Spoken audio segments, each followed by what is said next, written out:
với các bạn là Ana xiên của làm cổ khoai này nhá.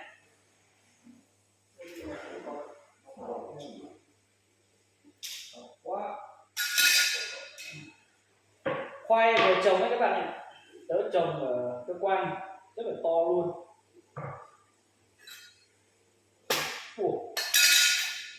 Ui mới luôn các bạn, không thối luôn nhé, rất ngon luôn.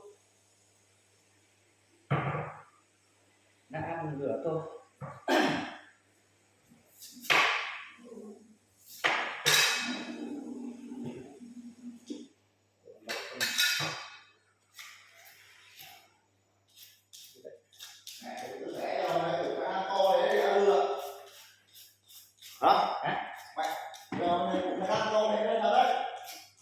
Khoai nó trồng to đấy.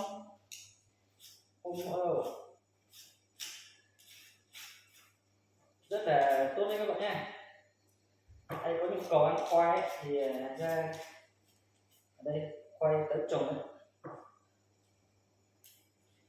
mình trồng được nó không thối tí nào đâu các bạn. Thế nên cái nó có biết một tuần đấy, tuần đầu cũng đâu đấy. Thật, từ bé nhà nói thật chưa thấy quả khoai lang nào to quả củ này rồi đấy. Ôi trời, Ôi, trồn phải thế, quả ăn 2-3 cú. Em nào có một tí đâu. quả này chắc đột biến đấy chứ, quả này chắc phải 3 cân đấy nhở. Đó. Chưa bới.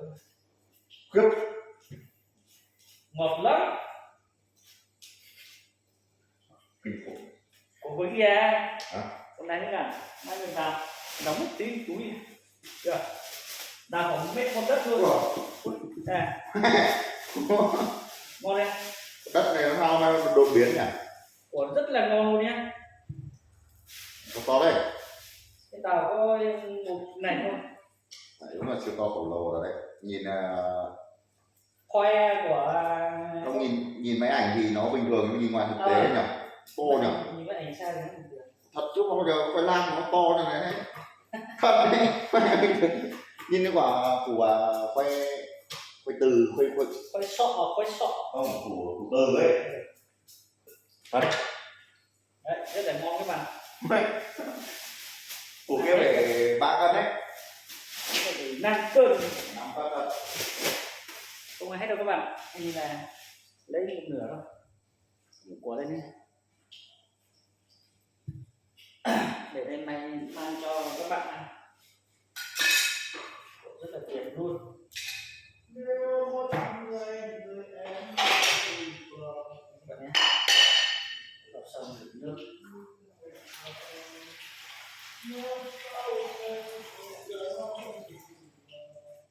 Không thối gì luôn nhé, rất là ngon luôn, trắng bóc luôn.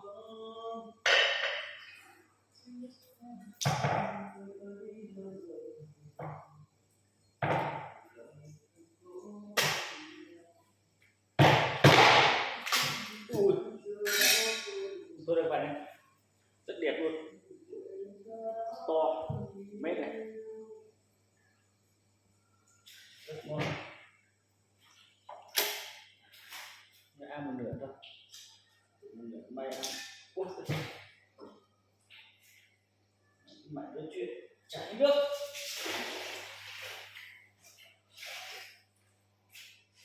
Nấu ăn chuột ăn luôn này.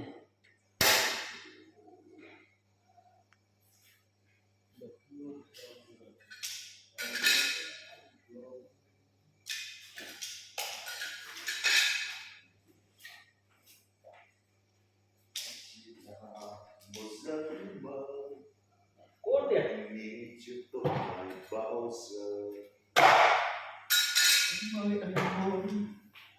Ông nói thật, đời người mà mẹ chưa bao giờ thấy củ khoai lang to như này thật, thề luôn đấy. Mẹ nói không ai tin. không ai tin. Mẹ bằng bắt bô. Một cửa ăn mấy nước, một của ăn nước.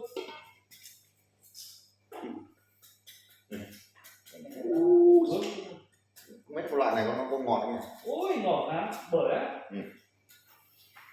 Cái ăn rồi cùng mà.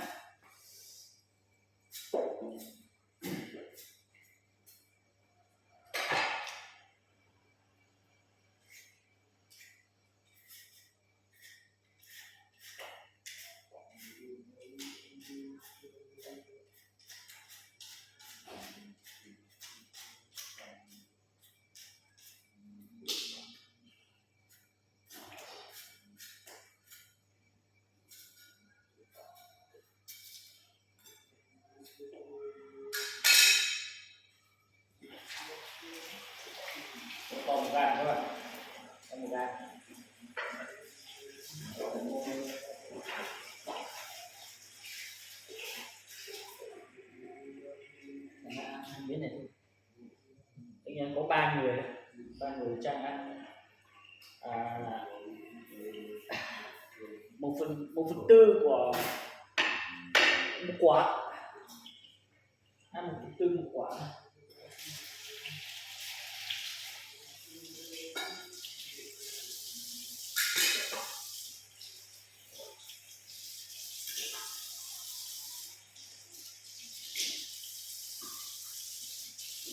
Đỡ được que chúng ta ngay bắt nha.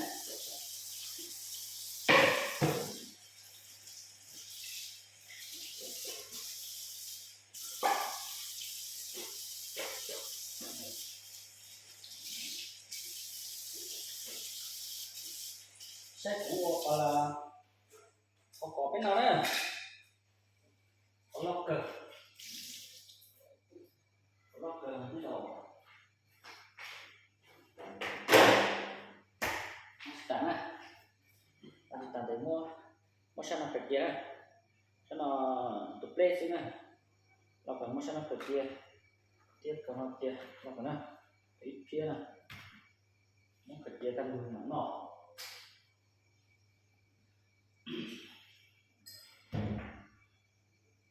Nó không thế này, nó thùng thế.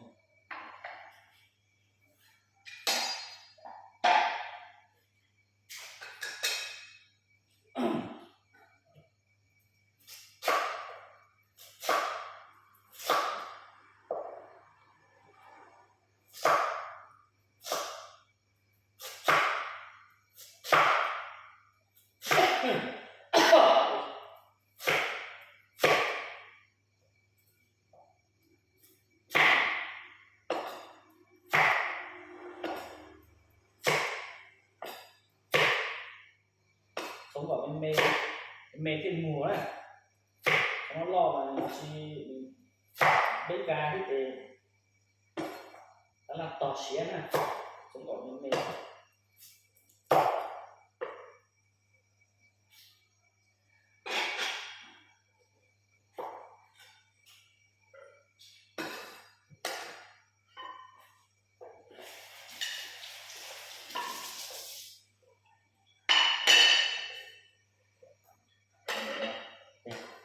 Cho nó tiết thêm bao cho mà lại cũng này.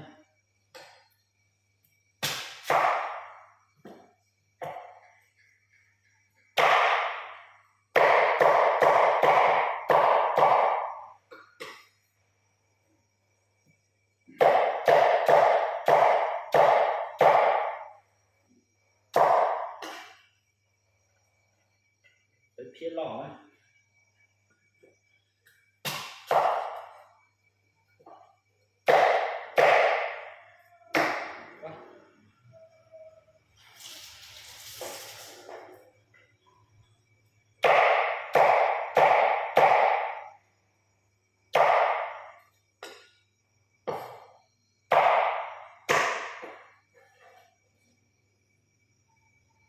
Cảm ơn các bạn nha, để nhiều nha, rất nhiều luôn.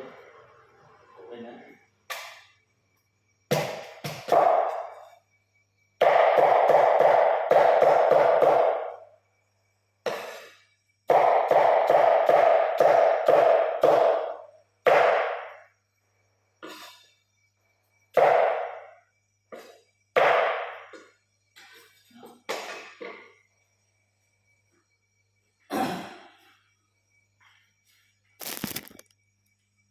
Tôi chết này, mình không quay kiểu đấy.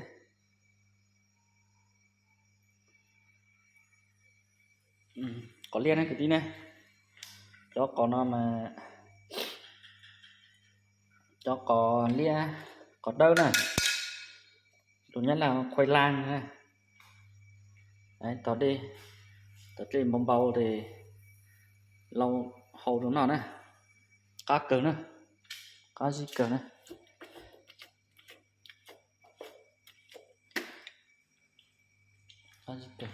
Chỉ một mò thế cái tao phóng tay nó chỉ tậu có ít một ít thịt đây chưa nấu, chờ nước sôi thì nấu.